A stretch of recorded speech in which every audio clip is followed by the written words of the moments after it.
Hello, my chunsters! My name is the Chun, and it's time to have some fun with Host Pro 2.0, episode 24. Yeah. This week, I actually have a show for you, and to begin with, there's a little housekeeping to do. Last week, no show happened. Why? Because I was held up due to unforeseen circumstances about things that I cannot explain. However, the result of which was I had less prep time than usual, which normally isn't a lot, and with so less prep time than usual, just couldn't get a show together. And plus, I wanted to watch Roger Federer versus Novak Djokovic, and I was ridiculously tired, so I watched Federer versus Djokovic and then went to sleep. So yeah, sorry about that. Not that many people watch this show anyway, so I doubt anybody really cared. But whatever, I'm back as per the usual. One show missed in 25 weeks isn't bad. It's not a bad hit rate for a show which is not in any way a professional show. It's just a show that sometimes happens and maybe even sometimes doesn't. First thing I'm going to do is add the YouTube stream to my comment tracker so I can track comments, because that's always a good thing to have. So there we go. The sources aren't showing in the comment tracker, but that's fine. I did add source. I added the source. Add the source. Whoops, source already exists. Then tell me it exists. Never mind. So, well, comment tracker's working. Yay! Good. Right. So today I have some good topics for you. I do have some excellent topics all written down here as per my professional running notes. Agenda, addendum thing, yay, woohoo, actual notes, yay. Now, site warn, put my pen down. So we have, and I just realized I didn't announce them in the same order I wrote them down here, so that's going to confuse me. We have the immense Comic-Con 2015. We have WWE Battleground 2015 predictions. We also have some Would You Rathers posted on the Reddit in 2015. We also have, and I can't sound jovial about this one, Jules Bianchi, the news, in case you haven't heard, and the BMW facelifted free series, which could have been hurried along because BMW were starting to get a bit worried about new rivals. Not that we're going to be talking about the rivals, we are going to be talking about the BMW 3 Series, though, because I think the BMW 3 Series is probably one of the best cars in the world. In fact, it's probably one of the cars where you can genuinely say it's all the car you will ever need, no matter who you are. So we're going to be talking about that one, as it's an important machine. Now, there's a little bit of hair here sticking out, and for some reason, I hate the look of hair sticking out from behind my ear. Don't you just hate that? Have you ever had that? You just want to sort of stroke it down and just go, there, stay down. Up here, don't care. Up here, it's just, look, up here, I mean, that it isn't affected by sleep. This, down here, I had to sleep for 8 hours last night to make it look like that. 8 hours! Can you believe that? I mean, girls don't even take that long to prep their hair. I mean, I am a proper prima donna, people. Also, before we get started on the show, the main topics, I would like to endorse a product which I haven't got out for you, but it's awesome. You can sort of see it if I hold it down here. Look, you can see it. It's a drink. It looks like wee. It isn't wee. This is a vitamin tablet, an effervescent tablet dropped in water to create orangeade. Only I say orangeade. It's not really orangeade. It's a mix of multivitamins. Because here's the thing, guys. When you sweat and when you play sports, everybody goes, oh, yes, drink plenty of water. Stay hydrated. Yes, that's awesome. Do drink plenty of water. It's very important. You are 79% or more water. So it's a very good idea to make sure you have water. However, the other thing that you lose as you sweat is many vitamins. And if all you do is drink water to replenish that, you're just going to feel completely washed out. You're not going to be able to concentrate. You're going to be feeling fuzzy because you're losing major salts and vitamins. Well, this tablet takes your ordinary drink of water and adds the salts and the vitamins and everything, and it helps you stay alert for longer. And it's good that way. It's like a probiotic sports drinky thing. Anyway, I'm going to drink some.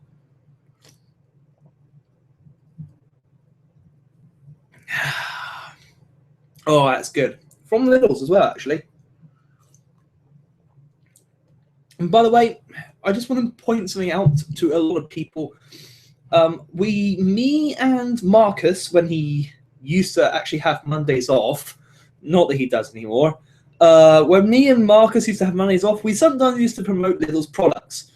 However, Lidl's has never once paid me for this. I don't think they understand how sponsorship works. See, most of the time, what happens is you get sent a product, you test it, say something good about it, and get paid. Yay! The way I do it is I buy the product and then say something good about it. And then name drop Lidl's. Yay, go buy it at Lidl's. They don't pay me for it. But that would be pretty cool if they did. But they don't. So first topic, we have WWE Battleground because I wrote it down first. Now, I have the card. And if I'm honest, it's not exactly very stacked. I'm going to be honest, it's weak. There really isn't much going on tonight's show. In fact, I'm surprised they can make this a 3-hour show. But they're going to try. I assume. So the problem is Ryback got injured.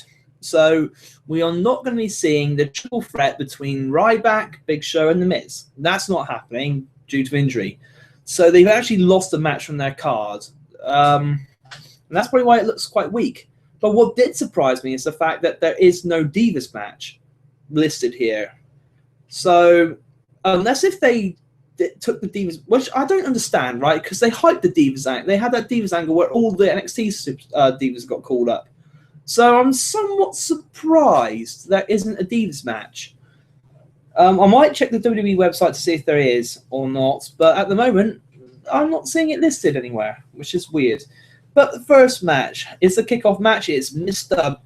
Bad News Barrett versus R-Truth for a crown match. It's the crown match. So I don't know. Whoever wins this is going to be referred to as King of the Ring. I don't know, the King. I don't know. It's gimmicky beyond gimmicky, and also stupid beyond stupid and pointless beyond pointless. But I'm going to do a prediction on it just because I have to, based on the show's topics, criteria. So I don't know. Bad News Barrett. Well, why not? Yeah, I don't know. I think it'll be Bad News Barrett because I think he's more due a push than R-Truth. I think R-Truth getting older, still performing well, but getting older. So it's, I don't know. It'd probably make more sense for Barrett to win. I just think that's why I say he's going to. So the next match listed here is Randy Orton versus Sheamus. I think Sheamus is going to win this one. No real reason as to why I think Sheamus is going to win, only that he's the Money in the Bank holder. Randy Orton doesn't need this win. Randy Orton, if you insert him into the main event picture after a run of 100 losses, people will still accept it because it's Randy Orton.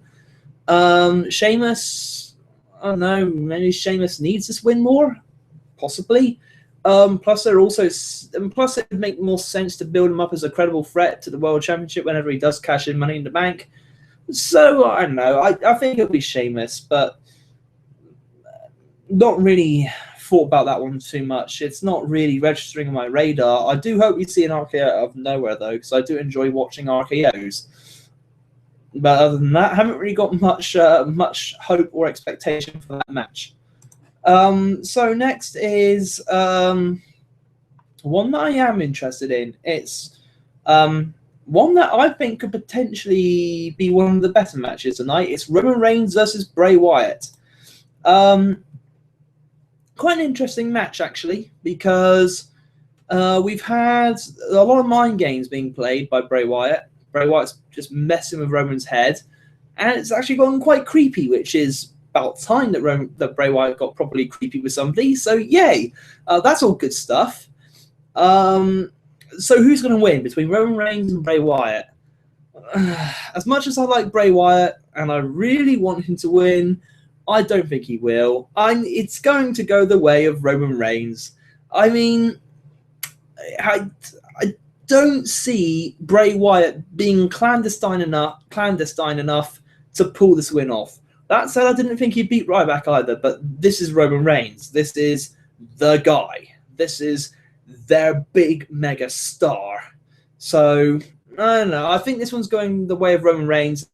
This whole rivalry just feels like something to tide Roman Reigns over until one of the major pay-per-views where they're springing back up into the main event picture. So, I don't know. A good, strong feud with Wyatt builds interest. Why not? Hey, good. But I'd rather Bray Wyatt win. I think Bray Wyatt's got more potential in WWE to actually carry main events than Roman Reigns. Why? Because Bray Wyatt's actually fun to watch. Roman Reigns, still find him a bit boring at times. Getting better, but still not there yet. So, next one is the WWE Tag Team Championship match between the Primetime Players and the New Day.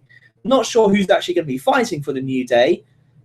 That's yet to be decided, I guess. Freebird rules? Maybe. I don't know. Either way, I don't think it's going to make much of a difference. I think this one's going the way of the Primetime Players because they seem to want to hype the Primetime Players.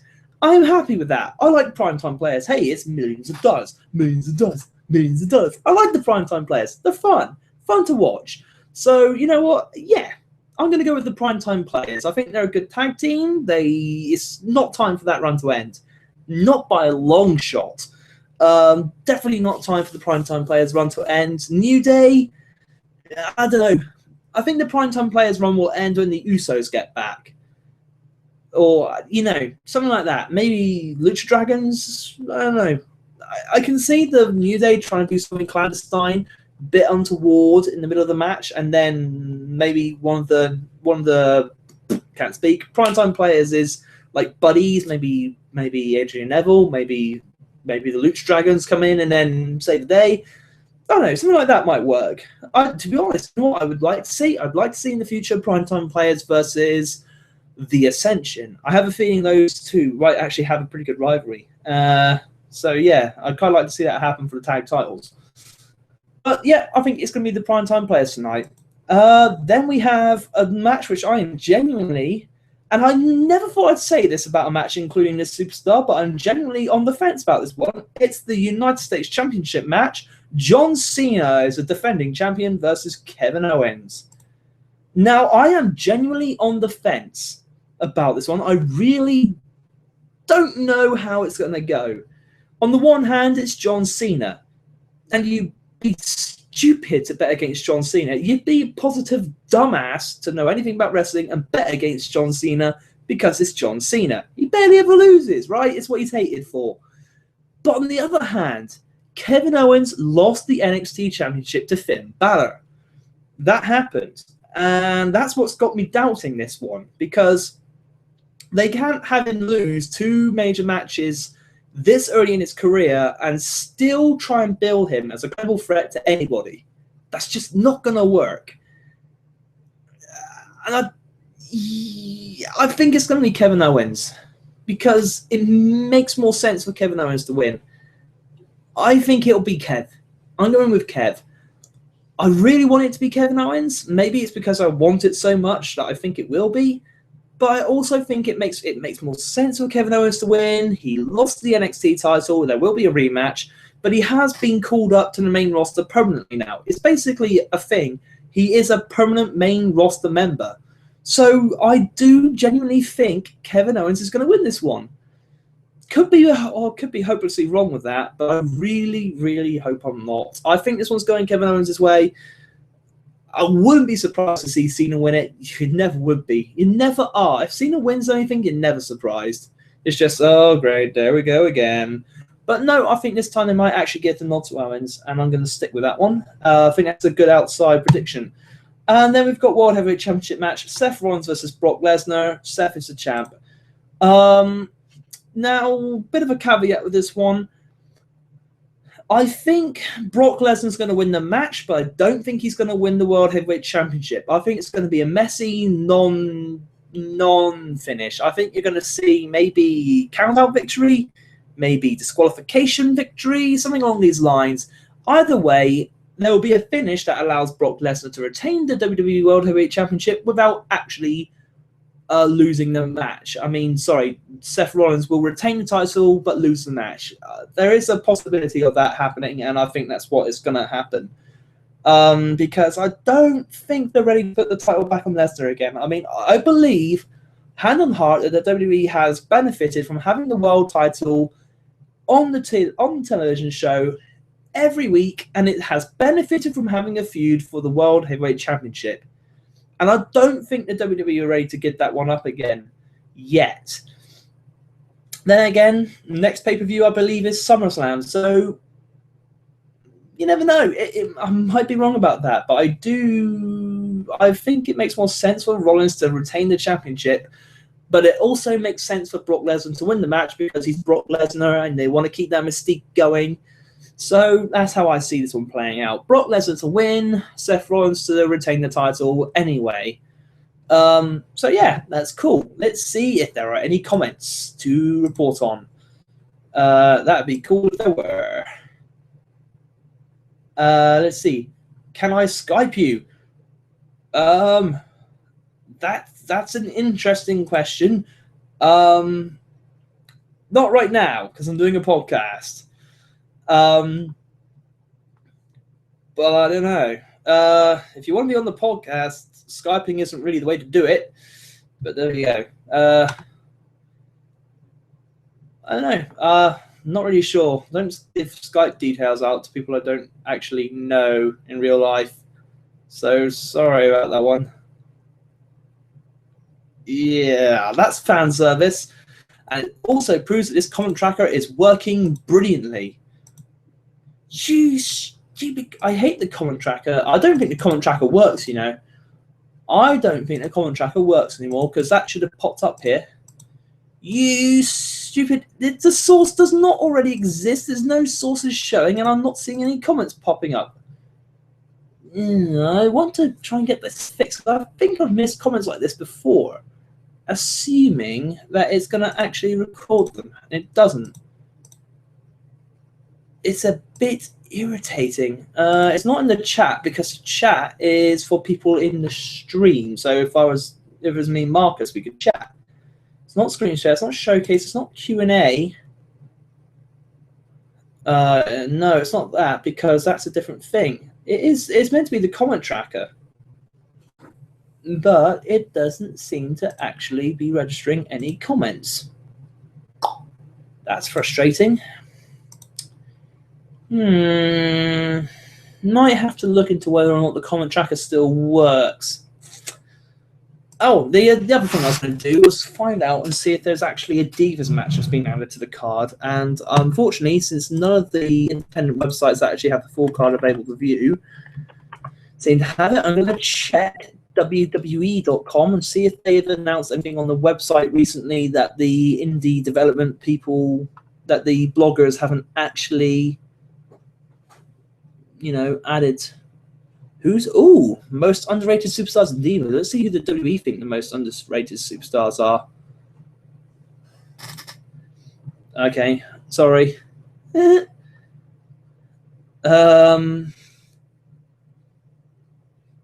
Fandango? Yeah, he's underrated. I should technically be able to see myself in that picture because I was there when that happened. Do I see myself? I can. It should be me and Marcus. I mean, it should be pretty close. That's not us. We were there. Oh yeah, there we are. Unfortunately, there's a white light on us, so we can't really see each other very well. Anyway, well, Fandango, that's a good pick. Sorry, this is an impromptu topic. I'm allowed to do this. It's live. The Lucha Dragons. I wouldn't say they're underrated, but yeah, cool. R-Truth.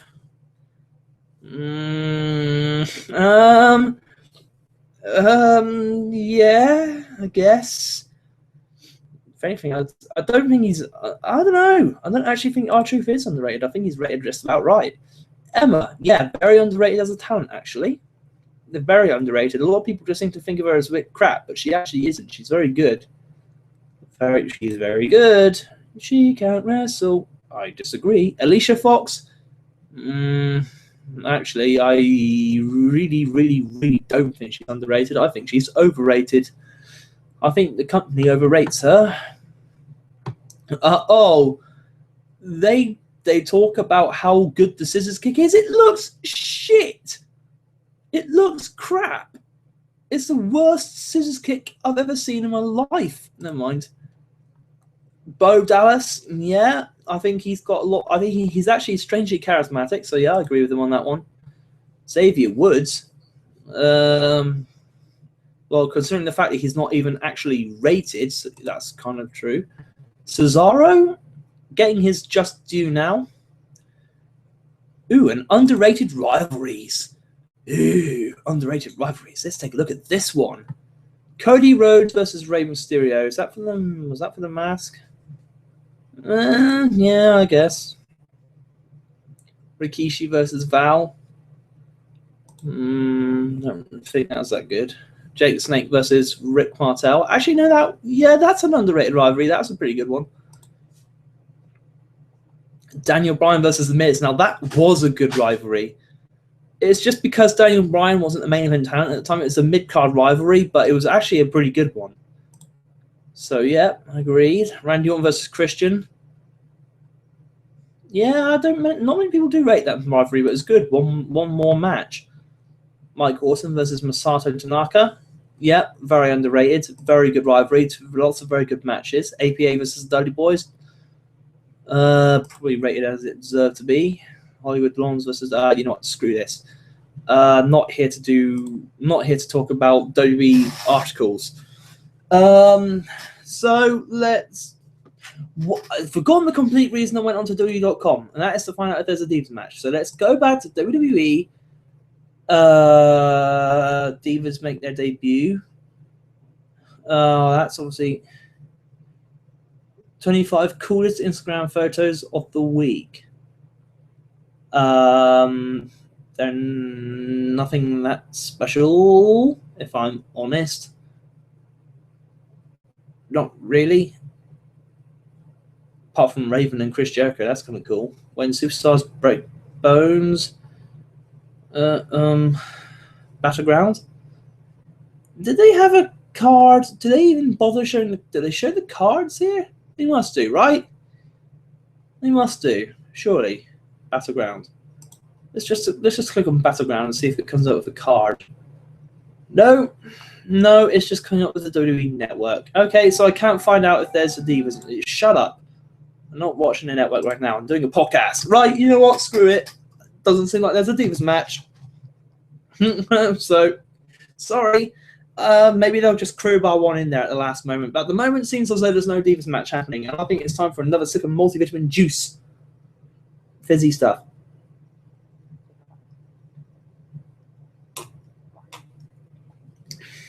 Actually tastes kind of good, which isn't something you can say for most multivitamin drinks.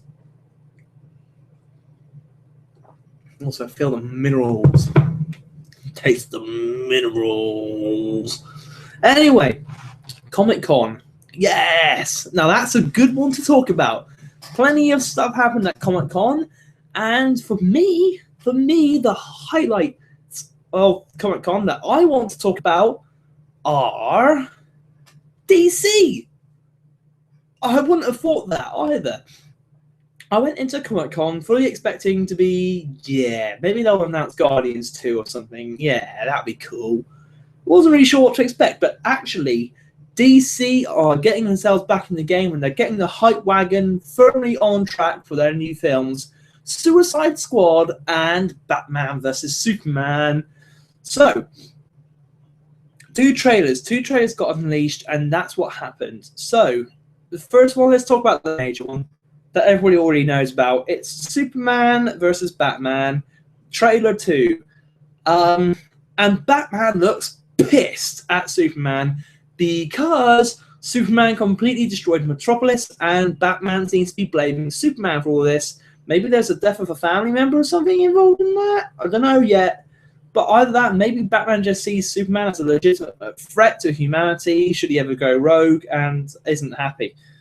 But what the trailer did show is something quite worrying, and it's something a lot of people have already said about Ben Affleck's Batman. Is it going to be one-dimensional? All Ben Affleck did was the same facial expression throughout the whole trailer.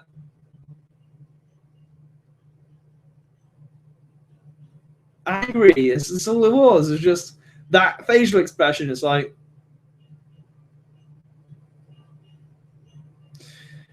I'm not so sure about Ben Affleck as Batman. Not even this trailer is convincing me that Ben Affleck as Batman was a good idea. Not really. But what the trailer has done, and let's talk about the good things about the trailer before we...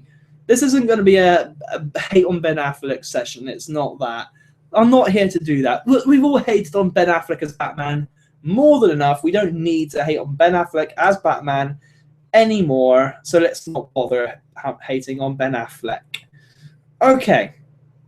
So I am also going to put something in the comment section that I need to mention. Just in case. Just as a housekeeping thing, I need people to know that the comment tracker isn't working before I continue on with this podcast. Just had a thought. That's pretty a good idea. With a sad face. There you go. Sad face. Yeah. Just figure I should put that one in there. Anyway, yeah, we're not going to be hating on Ben Affleck tonight. Everybody's already done that. We've already said it's a bad thing. So this isn't going to be about that. What I am looking forward to, though, is seeing how the events play out. Seeing how Superman somehow turns the world against him. Because we know that happens. We're seeing in the trailer, Superman has done something to make people doubt him. Maybe it was the death of Zod. Maybe people are thinking, if he's willing to do this to a fellow Kryptonian, what would he be willing to do to us if we cross him? So maybe that's sparking worry amongst humanity. Lights just flickered. Maybe that's sparking some sort of worry in humanity about Superman and his true intentions, and can we trust him? We did see him smash up military equipment in Man of Steel.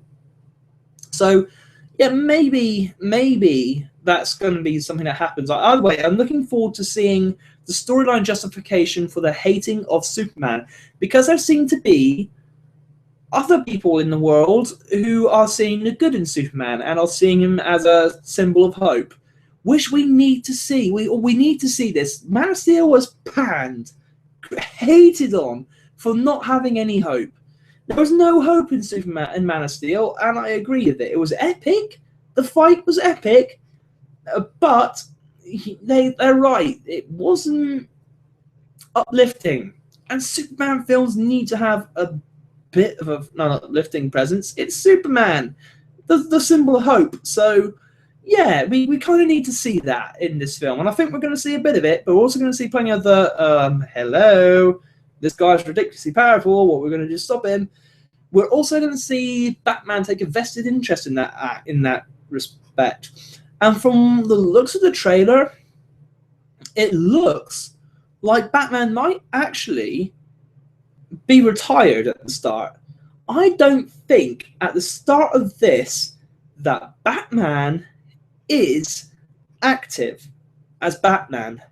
Either that, or and Superman inspires him to come back as Batman, or he's inspired to become the Batman because of Superman, so that there's a powerful human equivalent to Superman. Maybe. I don't know. I'm not really sure. But either way, he's not active as Batman at the start of this movie. That seems to be abundantly clear. For what reason? Don't know yet. I've speculated, done some speculation about that now. But yeah, it does look like it's going to be an interesting encounter. And Batman looks legitimately angry with Superman. And I must say, the action's looking pretty epic. And it's got the proper comic book and Arkham series grapple gun. You know, the one hand and pulls him away. And plus I must say the Batmobile looks quite Arkham Knight-like. Actually, it does look like a very Arkham Knight style Batmobile. I think this is going to be a much more. This isn't going to be very Christopher Nolan. Why? How did that name just escape me?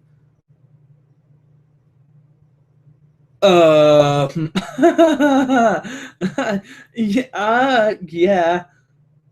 His name's completely escaped me. Balls? Hello. Yeah, no, I know. This is all just joking. Of course I know who I'm talking about. I know exactly who I'm talking about. Do I? What is his name? What's his bloody name again? Yeah. I know his name. Don't worry. This is all just... See, this is all just a joke. I know exactly who he is. Christian Bale. There you go. I knew it all along. This is not going to be a Christian Bale Batman. This is going to be I think this is going to be much more Arkham Knight comic book style Batman, which I'm kind of for. I'm liking that. You know what? Hey, we haven't really seen him be that comic book like actually on the big screen before. So, dark comic book style Batman. Good. Looking forward to that. Mind you, here's the thing though. Here's the thing with the movie, and a lot of nerds are going to have this exact fight. How the hell do you balance Batman with Superman? How do you do it? I haven't got a clue. Hey, you know what? That's not my job. My job is not to balance those two guys. I'm just going to say, as a nerd, I do not see how this is going to be an even fight. Because Batman, with all of his gadgets in the world, they can all just be destroyed. I mean, they're just gadgets. Superman is Superman. He's faster than the Batwing, stronger than the Batmobile. He can break armor. He can smash through a freaking building. A little bit of armor is not going to stop Superman. No matter how thickly padded you are, Superman can rupture all your internal organs by flicking you. There's no way Batman can win this. Not in my book. The only way Batman gets out of this alive, because this Superman has actually murdered before, the only way Batman gets out of this alive is if they both realize that actually they're good people who want what's best for humanity. Which is probably how this is going to end, with some help of Wonder Woman and they form the Justice League. That's obviously what they're building this one up to. It's Batman vs. Superman, Dawn of Justice. Hello, Justice League. I mean, it's pretty obvious, right? So, yeah, either way, what I will say is this film does look epic. This film does look action-packed, and it looks cool, and it's got a face-off between Batman and Superman. This is a hammer blow for DC against Marvel. I think this is going to be a good film. Do I think Ben Affleck as Batman's going to be good? Jury's still out, but the trailer doesn't give me much hope. However, DC did not just unveil Batman vs. Superman. They also unveiled the trailer for Suicide Squad, which, to be honest, a bit on the fence about, really. Not sure what to make of this film. What I will say is Margot Robbie as Harley Quinn looks really good in more ways than one. I know what you're thinking. He's thinking, oh, she looks really fit. Yeah, she does, but she also looks like she's doing a really good performance as a crazy, insane chick who likes to murder people. It does look like it's going to be a compelling performance. I'm also looking forward to seeing the relationship between Harley Quinn and the Joker and seeing how that one goes, because obviously Harley Quinn was not Harley Quinn, didn't start as Harley Quinn. She was a former psychiatric assessment person, a doctor in the Arkham Asylum. Then Joker turned into Harley Quinn. So I'm interested to see how those two play out for each other and see how that works. They're going to do it in flashbacks or whatnot. I don't think it's going to be an origin story. So anyway, and that's going to happen. The Suicide Squad is basically all of the inmates, and they're going to be doing missions for the government to secure themselves less time. So they're the good guys, but they're bad.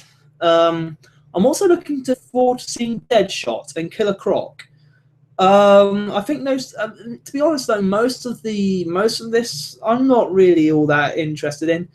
I can't remember if Deathstroke's in it. I think I'm just going to go over IMDb and see the list of characters, because that will probably help if I knew the list of characters, which means I'm going to have to find a more permanent place for this notepad, which is down there. I'm going to have to glance down at it all the time, but I don't care.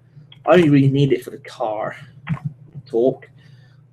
Suicide Squad. I want to see the list of characters in it, because, I mean, the thing is, the only two that I'm really interested in, if I'm honest, are Harley Quinn and Deathstroke and Joker. And Margot Robbie is listed as Dr. Harleen Quinzel as well, so maybe we are going to see that. So we've also got Captain Boomerang. Cool. Why not? Yeah, awesome. I mean, I don't even know who Captain Boomerang is, if I'm honest. Scott Eastwood doesn't say who he's playing. Enchantress. That might be interesting. Ben Affleck, Batman is going to be in this one, so that's going to be interesting. Actually, that will be interesting to see if Batman's in this one. That might be... I'm trying to think, when will this film be placed? Will this be placed after Batman vs. Superman or before it? That'd be interesting. But anyway, Ben Affleck as Batman is in it. Will Smith, yeah, I'm looking forward to seeing Deadshot. I think that one's going to be awesome. I have a strange feeling Adewale Agbaji, I don't know how to pronounce that. I'm really not going to try. I'm going to butcher it. Killer Croc, that's going to be interesting. But yeah, I really am looking forward to seeing Jared Leto as the Joker. More on that one in a bit. Slipknot, El Diablo. Yeah, okay, so we've got some good villains in there. Not all of them are standout. Bane's not in it, for instance. Can't remember who Tom Hardy was going to be playing. He was going to be playing somebody initially, but they haven't got him anymore. He left the project, which is a bit weird. Don't know why. But he's not going to be in it, so I can't remember who he was going to play. I know it wasn't Bane. Before anybody says, oh, it was Bane. It wasn't actually Bane. Mind you, they could have done with some Penguin in there, maybe. I still think Deathstroke should have been in it, maybe. I don't know if it's all Batman villains, though. I don't think it is. Anyway, yeah, so... Yeah. The Joker. So the Joker is the one that everybody wants to know, right? Because we have seen multiple good Jokers. We have seen Jack Nicholson's Joker. It's pretty good. We've also seen Mark Hamill's animated Joker. Pretty good. And there's also lots of good animated Jokers out there.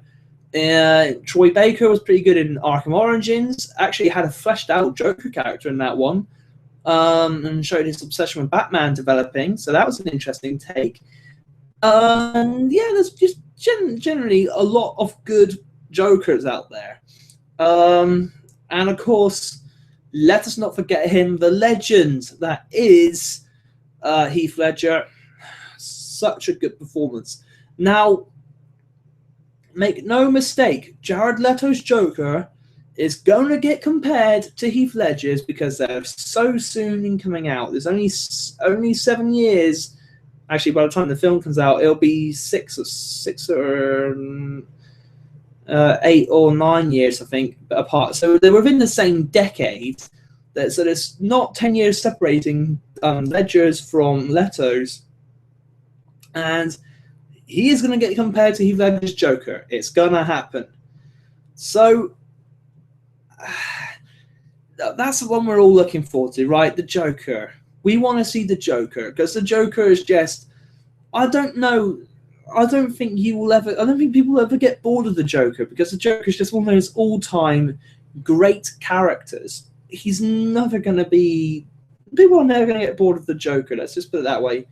So, how does Jared Leto shaping up? First of all, he's got a properly psychotic look. He looks freaking evil, which is a good thing because he is evil. But he also looks a bit more like the comic book look for the Joker. That's how I see it. He doesn't look, it's not all that unique. It does look a little bit more like the comic book Joker. The way that the grin is, properly up here is proper. I'm saying it. He looks more like the comic book Joker. I'm happy about that. I quite like that. It's sort of like a cross between the comic book and Heath Ledger, and I like the look. I'm down with the look. It's cool. It's a different, sure, it's different, yeah, but it's still cool. So I am absolutely fine with that. Like I say, yeah, cool with that. I'm down with a different looking Joker. The point is, it's how's the performance going to be? What is it? What are we going to see from this Joker? And it looks, again, the only way I can really describe it is almost like 50-50 comic book, 50-50 Heath Ledger, which is different enough because you do get to see the line, "I'm not going to kill you. I'm just going to hurt you really, really bad." And oh, it's a good line. Oh, it's good. Oh, it is proper Joker. It's a real Joker. He's really sinister, really evil, and oh yeah, he's diabolical as hell. He's not going to kill you. He's just going to hurt you really, really bad. Oh, I'm looking forward to seeing this Joker. Just this one line alone, I'm stoked to see this Joker. This is going to be a good Joker. I can guarantee you people are going to enjoy watching this Joker. That I can predict to you. So I am looking forward to seeing this Joker on screen. I am actually pretty psyched for Suicide Squad. I'm not that interested in most of the characters, but I'm sure I will be when I go and see the film. You know, in the same way that you're not really that interested in Black Widow and Hawkeye when you go into Avengers Assemble, but when you walk out, you like them. So I'm sure that will be a similar reaction to the not-so-hyped characters. But Killer Croc, Deadshot, Harley Quinn, and Joker looking pretty epic at this moment in time. It's got to be said. And it's time for another sip of water before we go on to our next topic.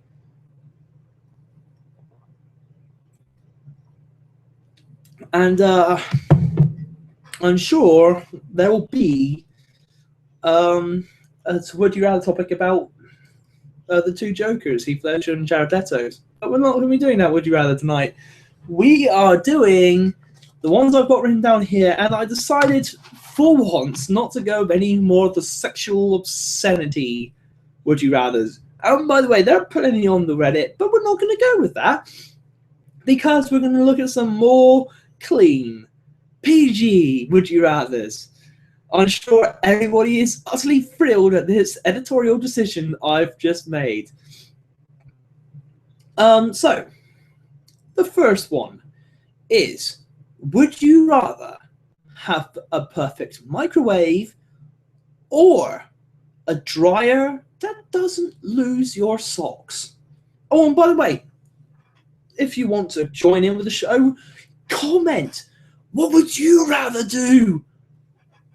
Hey, audience interaction. Now that's a good idea. If you have a preference, comment in the description, and I'm gonna look at the YouTube page so that I can respond to your preferences. Hi, Kathy. Hello. Sorry, but the comment tracker isn't working, so I'm gonna be watching the comments actually on YouTube. I hope it updates live. That's the thing. It doesn't. I don't know if these things automatically update. That's the only issue. It's a bit weird like that. Is YouTube sometimes it's inconsistent. Never mind. So personally, would I rather have a perfect microwave or a dryer that doesn't lose my socks? Well, in all honesty, I don't have a dryer that loses my socks, and I didn't know that was a thing with dryers, to be honest. So I'm going to say the perfect microwave because, let me tell you, a microwave which is a bit complicated to operate is a pain in the ass. Like the microwaves that say, would you like to set to Z power? Like, what I want from my microwave is this. I want an on switch. I want a timer adjusted with a dial that turns like this so I can adjust it and it goes through in seconds all the way to minutes.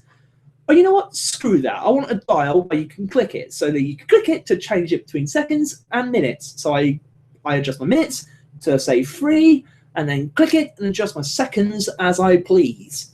That's what I want. And then I want to click the thing, and then I want a power mode, because sometimes you don't need full power for everything. So then, after I've set my time, I've turned the machine on, set the time, I want another dial for my power. 5 modes will do me nicely. Don't need more than that. Just 5. It's fine. So I press power 4. So I've got a little display here that tells me how much time it is and what power this machine is currently set to. That's all I want. I just want to be able to adjust my power and my time and hit start. I don't want, would you like minor defrost? Would you like super reheat? Would you like to reheat tin? No, no, no, none of that. None of that. No. Oh, you have to press this button 3 times. No, no, you're overcomplicating microwaves now. It's just overcomplicating microwaves. I don't want complicated microwaves. I just want simplicity. I want simplicity. I don't want a complicated microwave. No. So that's why I say the perfect microwave, because my current microwave is a fucking son of a bitch. I hate the current microwave I have. I might smash it over an axe. It's really irritating. I hate it. Oh dear. Oh God, it's insane. I'm overthinking this. I'm totally overthinking this. Next, would you rather? Snap at it. Let's go to another riveting topic. Would you rather be a rock or a tree? Yeah, that was an interesting one. I just sort of read that. I was like, that's very PG. That's a bit different. It's not the would you rather get a blowjob from Angelina Jolie or somebody else question. I was like, an actual clean would you rather? Let's do it. Let's do it. Okay, so would you rather be a rock or a tree? Now, on the surface, this might be quite a difficult one, because you might think, well, they're both rooted to the same place. Or with a rock, and that's not true. With a rock, you can actually go somewhere. If somebody picks you up and lobs you into a river, you can actually go somewhere. However, there's a problem with being a rock, and it's that you get weathered, which means you slowly die and get bashed around by waves, by humans, by all sorts of shit. So I would rather be a tree, because a tree is majestic, a tree is beautiful, and a tree is alive, very alive. I'd rather be a tree. The only problem is, it depends what tree you are, because if you're the wrong tree, you're going to get cut down. That's going to hurt like a bitch. You can guarantee, you know what? I am willing to bet that getting cut down hurts. Yeah, I'll bet you it does. It's got to, right? I mean, who's with me here? Somebody, hang on, I wonder if I click on Hostbro and watch it. No, that's not it. That's not going to help me. I really want to know how to get these comments to appear live. I think they will. You know what? I think they will. That's fine. It's fine. For some reason, it bothers me. It bothers me. Really bothers me. Yeah, it does. Yeah, no, I think I'd rather be a tree. It just seems more serene. And yeah, I imagine getting cut down hurts, but I imagine getting weathered doesn't exactly feel great either. So, the last one in my PG Would You Rather section. Would you rather be a genie or an influential politician? You know, whoever came up with this Would You Rather obviously didn't think about this one. I mean, it's pretty obvious, right? I mean, come on. I mean, why would you rather be an influential politician? What is an influential politician? You know what? Here's how I'm going to summarize this for you. If you choose to be an influential politician, you are basically choosing, I would rather be Hitler. Hitler was an influential politician. And what I mean by influential politician is not necessarily a good politician, a politician that gets things done and does good for his community. I'm not talking about that. I'm talking about a guy who actually influences people, like Hitler. So if you choose to be an influential politician, you're being Hitler. So for that reason, I'm choosing to be a genie. Yeah, sure, I have to stay in a lamp. But at least people rub me. If I'm in a lamp, I get rubbed. And I like that. I like to be rubbed. Yeah, that sounded wrong. That sounded very, very, very, very wrong. Don't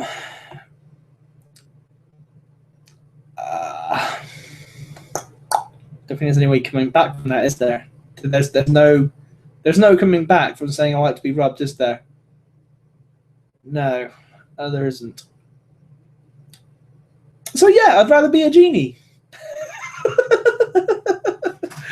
That got weird.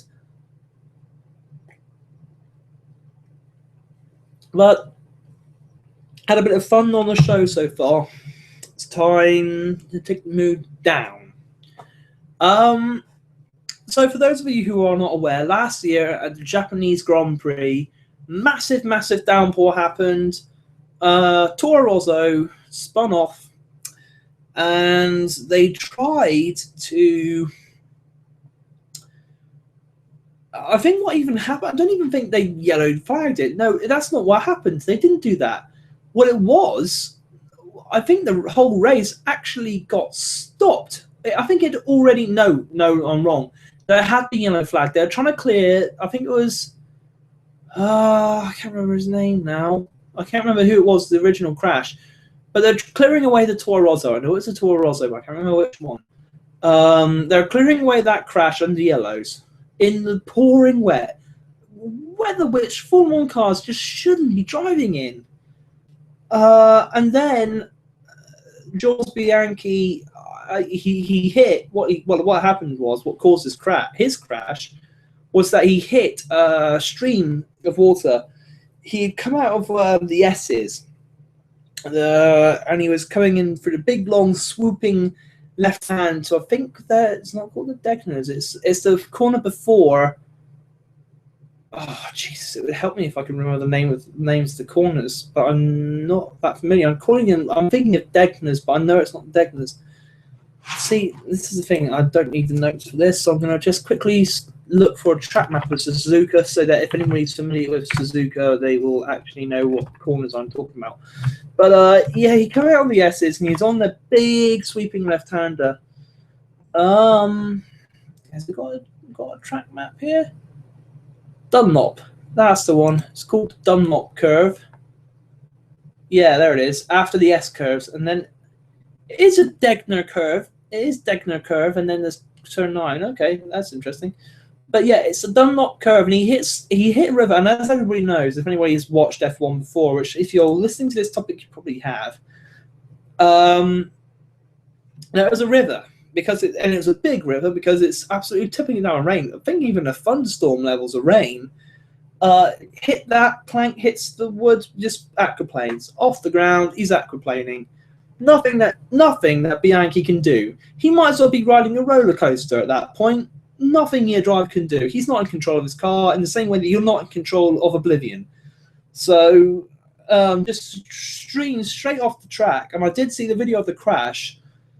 And he just goes straight under the lorry that's got the Toro Rosso there.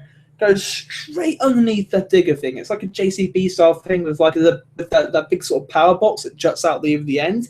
Straight underneath that at what looked to be 120 miles an hour. I would tell you right now, it's a miracle he wasn't dead on impact. Miracle. You know, the crash that he had, just by rights, should have just completely taken its head off. So I'm amazed, but instead he went into a coma. Was in a coma for, well, when was the Suzuka race? When actually is Suzuka? When was Suzuka? It's a long time. It was about 8 months. Yeah, about 8 to 9 months now. He's been in a coma, and then the news came out. I think it was 2 days ago. He finally passed away. He died. And rest in peace, Jules Bianchi. unbelievable shame to lose Jules. And I'm sure a lot of casual fans probably won't remember the name, or probably wouldn't really know the name that much had it not been for this piece of news. Because he's not like he was racing for world championships. He wasn't. He was a manor driver. He was back at the grid driver. But he was in Ferrari's development program, I think it was. He was there in manor to learn and apply his trade. Look, looks like we've got a bit of a horn here. A bit like a big boss in the new Fountain Pain thing. But he was an incredible talent. He nearly always beats his teammate. He's one of those drivers that just nearly always beats his teammate and therefore makes his teammates look worse by comparison. So he is really talented. And he is the driver who has scored Manor's only points in the history of that team were scored by Jules Bianchi in a stunning drive at Monaco. It was a stunning drive at Monaco. And it wasn't even a race that had that many retirements. It's not like everybody else just retired and he got the points that way. No. And by the way, even if that were the case, hell of a job to keep it on the track. But he actually beat people. And he great strategy, a great drive, 9th place at Monaco in a team which has the budget. And it was, by the way, the money that Manor Marussia got for scoring those points and finishing ahead of Caterham in the championship race gave them the money to continue racing this year. Make no mistake about that. So he's an incredible talent. It's very, very, very sad to lose. And he lose a driver at the age of 25, I think it is. It's possibly younger, 24, I think. Maybe 24, 25. Too young, either way. A real shame. And he was an incredible driver. Obviously, condolences to his family. But the history, I mentioned it, it's history. It is history. Because this is a death as a direct result of injuries inflicted during a crash at an F1 event. What I mean, and you can say he's not the first driver who's been injured or killed in a crash. No, not. But in F1, Jules Bianchi is the first driver to die as a result of injuries sustained in a F1 car crash, other than Maria Di Velosa, who was testing, and then actually no, Maria Di Velosa didn't die. Now that I think about it, she isn't dead.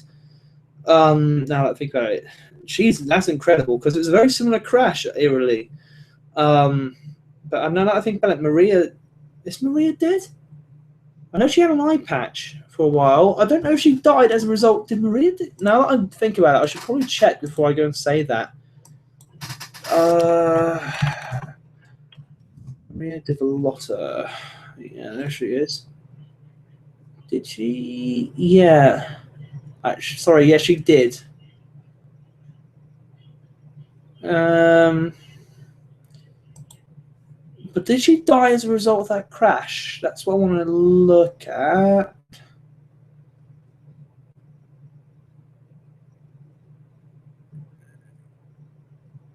So it's hard to say.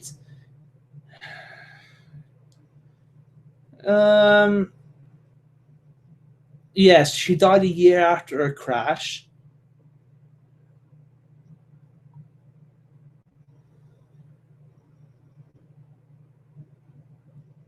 Suffering from cardiac arrest, which may or may not have been related to a crash. Okay, so that's what I thought. I didn't think it was a direct. The death of Jules Bianchi can be directly linked to that crash in F1. And as a result, I'm going to say it. It is history, which makes Jules Bianchi the first driver to die from injuries sustained in an F1 car since Ayrton Senna. That's 21 years without a death in the sport, which is an incredible track record. I don't think many other sports can claim that. But yeah, the first driver to die of injuries sustained in a motorsport accident since Senna. So yeah, that's pretty incredible thought, really, and it's a great shame because I think Jules Bianchi probably would have been in line in the future for a drive at Ferrari, and considering his talent, could have quite easily been a world champion had he lived. Very possible. Very possible. He was that good. So yeah, a very tragic moment, all told. Yeah, that's the tone of the podcast gone down a bit there, but I think what will happen, I think Formula One will look into they already have looked into ways to make it safer. They've got a new virtual safety car where it sort of restricts all the engines, so the drivers are not left up to their own devices. At what speed they can drive at. So there's already positive effects on safety happening as a result of this. But yeah, for anybody who didn't know, he passed away. So the final topic, probably should have done this one before that last topic actually. It's going to be the new BMW 3 Series. Well, it's not a new 3 Series. It's just a sort of an update for the current 3 Series. But it's quite substantial. It's not this one's not really that substantial, really. It's if you didn't know what you were looking for, probably barely noticeable, to be honest. But there is something that is quite substantial. I'm going to mention that in a minute. So the first things, the actual styling. You get new LED headlights. And by the way, I wasn't able to find a picture of the facelifted model. Sorry. I could only find pictures of the model it's replacing. So it wasn't much help to me. The new LED lights. You're going to get new LED lights, spotlights.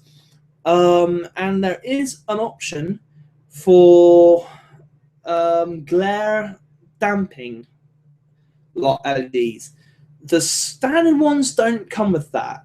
That's not a standard option. There are standard detailed LED lights which are replacing the current headlights in the car. You'll also get some soft reworks to the nose. Nothing major, nothing huge. In fact, like you barely see the difference. To be honest, it's not a huge change as far as I can tell. I'd be hard pressed, I think, to spot the difference actually in terms of nose styling. But if anything, I'd say it looks a bit chunkier at the front than anything else. You get new decorative features inside the cabin. You get extra soft trim, so the soft touch dash, you get some of that, more of that in more places. So yay, if you like soft touch materials on your interiors, right in the money with the new facelift.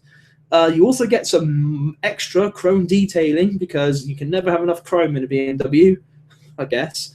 BMW certainly seems to think so. And the sat-nav is going to be standard across the entire range. So if you enter into a lower end of the BMW 3 Series range, you're still going to have that sat-nav, which is a big bonus. But it's also kind of a kick in the teeth for everybody who paid extra for it under the previous model. But hey, if you buy the low-end models now, and it's also a bit of a kick in the teeth for those that bought low-end models and don't have the sat-nav and had to spec it. But never mind. So yeah, you're going to get a navigation unit as standard across the entire range, which I think is the first time BMW have done that.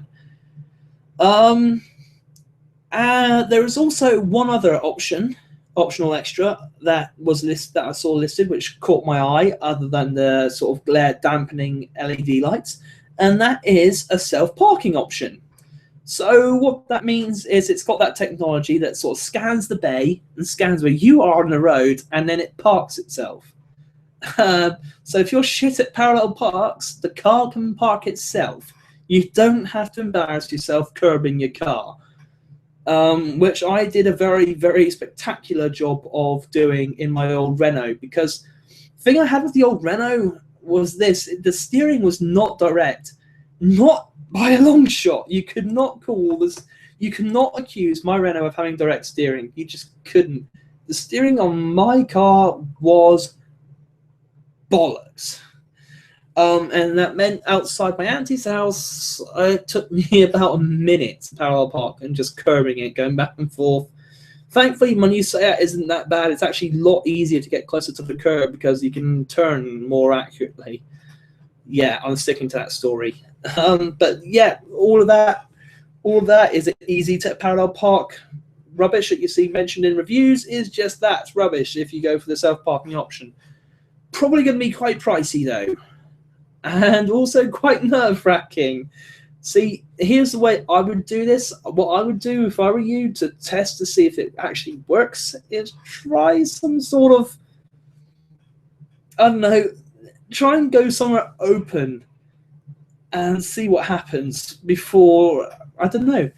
I don't know how, if I would feel entirely safe whilst the car's parking itself. I don't know why, but I mean, I'm sure it is a very good system. I mean, I think the way it works is as you're driving by, it's already scanning the bay. I think it's already scanning for potential bays.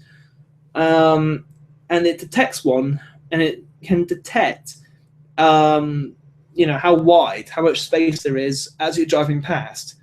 So it should actually know, in theory, if it's possible to park there, so that if you hit the self-parking button and it's not possible for the car to actually park there, it will tell you not possible.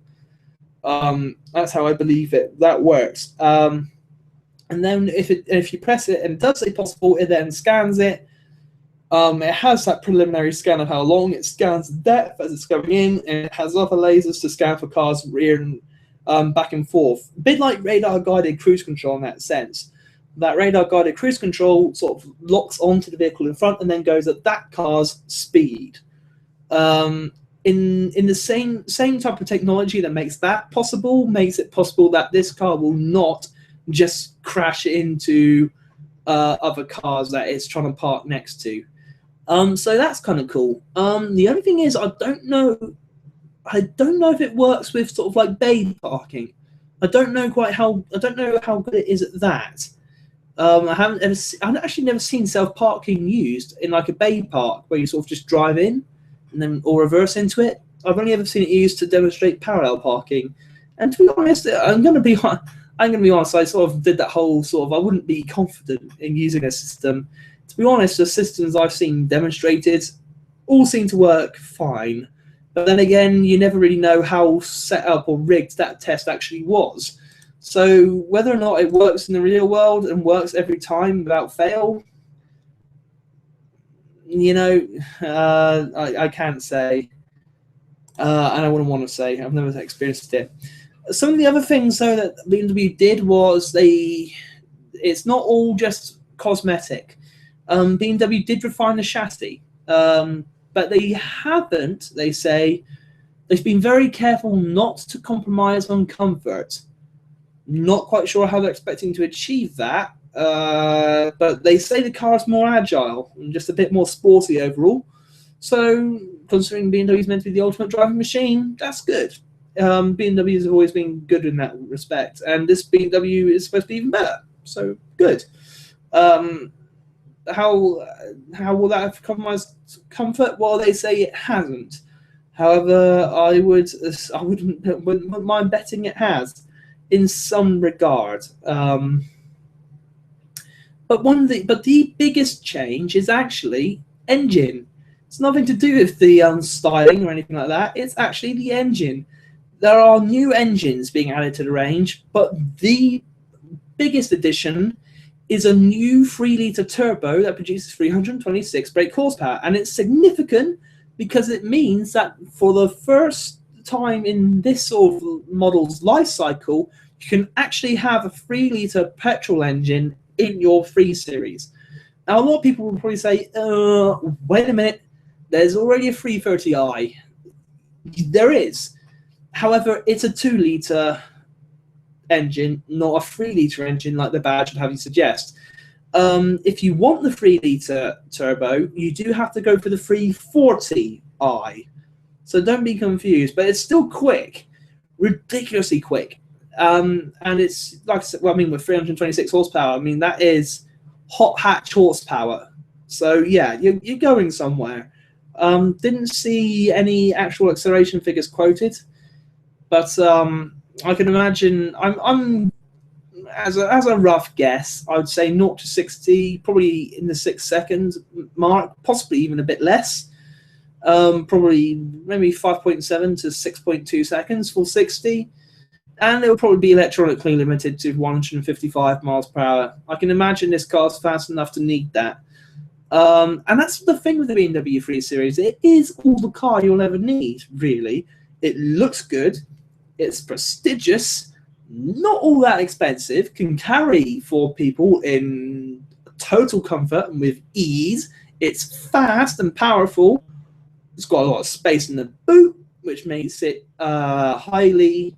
what's the word? Practical. It's practical. It's got space. It's also quite comfy because it's a because it's a saloon car, and saloon cars just are generally quite comfy cars. And it's also sporty in the sense that it's got good handling. It's almost a complete car, the 3 Series, and it's always been a car I admire, and I really want to own one of these F30s. I think they're stunning looking things. I really think they're quite handsome and a really good return to form for BMW.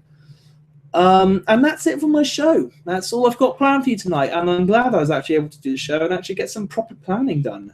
It's weird. It seems a bit weird that I've actually planned a show for once, but I did. And yeah, thank you very much for watching, guys. I hope you enjoyed the show. I'm sorry to Kathy. Hello, Kathy, and I'm sorry, but I probably won't be probably won't be Skyping. Sorry, I don't know. It's just a thing. I don't actually Skype people I don't know. Just sorry about that. Somebody disliked it. You bastard. But yeah, no, this has actually been quite a good show. I'm quite happy with this one. So thank you very much for watching, guys. I hope you liked it. I enjoyed doing it, as always. Next week, the show will probably be early. Just to let you know, because next week I'm set to head into the old Funland at for 5 a.m. So I'll have to be in bed by sort of not long after now, if not now. So the show next week will be an hour early, and maybe, just maybe, if the show's an hour early and we only have three or four topics, we might be able to get Marcus back. Maybe I'll mention it to him and see if he's willing to return. Because I think I have had two messages and emails asking, where is Marcus? He was there every week. The dynamic was great. So if we can get Marcus back, we will for next week. But until then, see you later. I hope you enjoyed the show. I'm Sean, and you aren't.